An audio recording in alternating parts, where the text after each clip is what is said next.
Now subjects are given a multiple choice test in which they are asked questions about the woman's life as they read about in the biography the week before. And the dependent variable is how many questions do subjects get correct, and to what extent are their memories biased by this new information that they've been given. Now, the biography that the subjects had read, obviously everybody read the same one the week before, regardless of what condition they ended up being in terms of what they were told about their sexual orientation.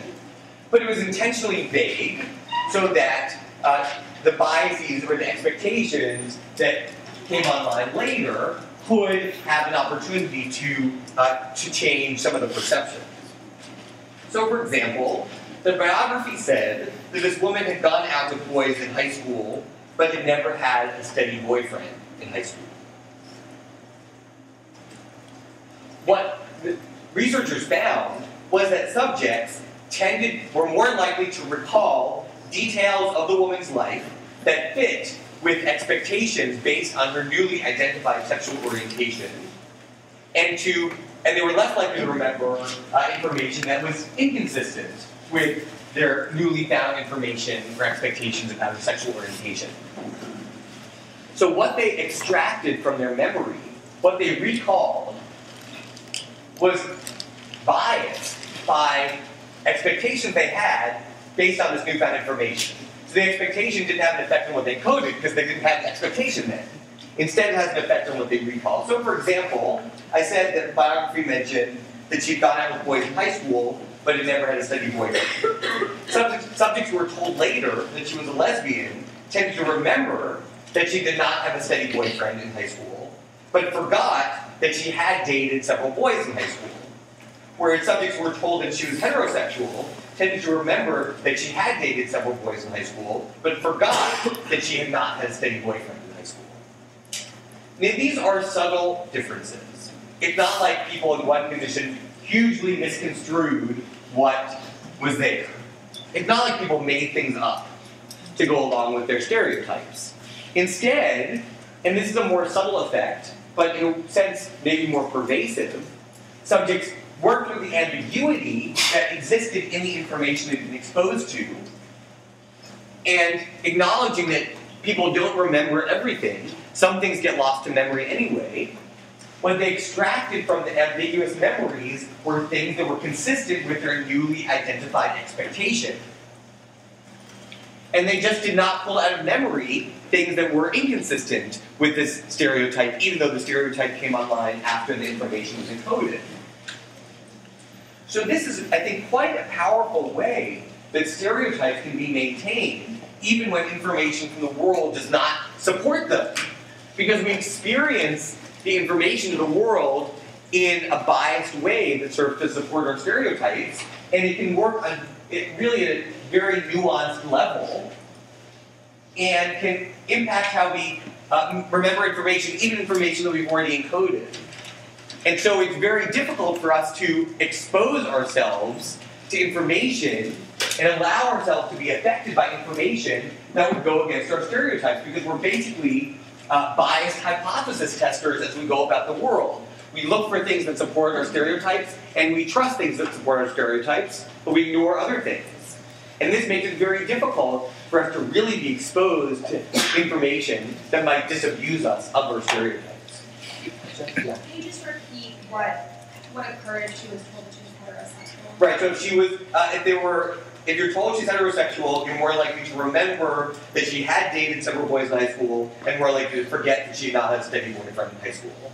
So it's ambiguous information, just what components of it you remembered was biased by your stereotype, based on the new information you're given.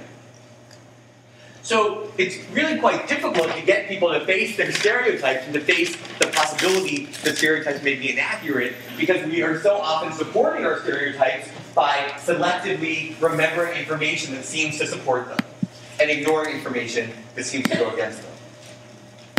This has sort of led to what I think is, in a sense, one of the more popular areas of research right now in this topic, which has to do with what you might call implicit prejudice. And the idea here is that, as our society has become more tuned into the negative effects of prejudice and stereotypes. People have become much better at controlling their behavior and not expressing stereotypes, not publicly endorsing prejudice. And yet, the stereotypes still exist in our culture, and so researchers have been interested in to what extent stereotypes and prejudice influence our behavior, even when we're not consciously aware of it, because we sort of have been trained to consciously control our stereotypes and prejudice. Now, there are two main ways that social psychologists have tried to investigate whether stereotypes and prejudice can influence our behavior even when we're trying to consciously control our thinking. So I'm going to briefly mention the two main paradigms, so you get sort of a flavor of them, and then in the discussion you'll get more information on one of them, which I'm going to touch on. The very idea that we have these stereotypes and prejudice that are sort of not in our, that exist even though we're trying to consciously control them, suggests that we're going to need a paradigm to study those things that relies on getting outside of purely conscious thought. And one technique that psychologists have developed, and it's used throughout psychology, though social psychologists do tend to like it very much, to look at processes that are outside the realm of conscious thinking. It's what's known as a priming study. In a typical priming study in psychology, subjects are exposed to some information that we think will automatically and unconsciously affect their thinking. But the reason it's a priming study is that the information is presented so quickly that you may not be consciously aware of what you were seeing. So in a priming study, you're shown some words. The researcher thinks that those words are going to have some unconscious effect on your thinking, but you're shown the words so quickly that you cannot consciously identify what they are. So you consciously do not know what they are. But the researcher believes that they're going to influence your thinking or behavior through some unconscious means.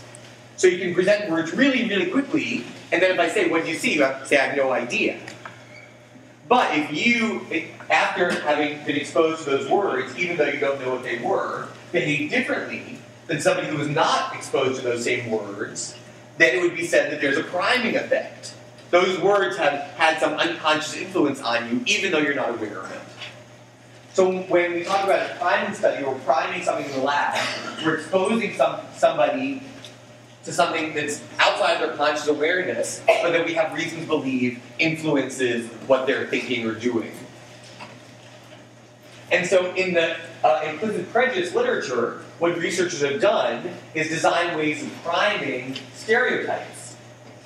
So they might be interested in the effects of stereotypes on an unconscious level. So they're going to take maybe stereotype-relevant words and show them to you really quickly, and you'll say, I have no idea what I just saw, but then they're going to look to see whether being exposed to those stereotype-relevant words actually influences your behavior. Let me tell you about one study that's used priming, but it's been very widely used throughout social psychology. In the study, subjects were Caucasian. They were given an attitude questionnaire that allowed the researchers to divide them into those who were relatively high and low in prejudice.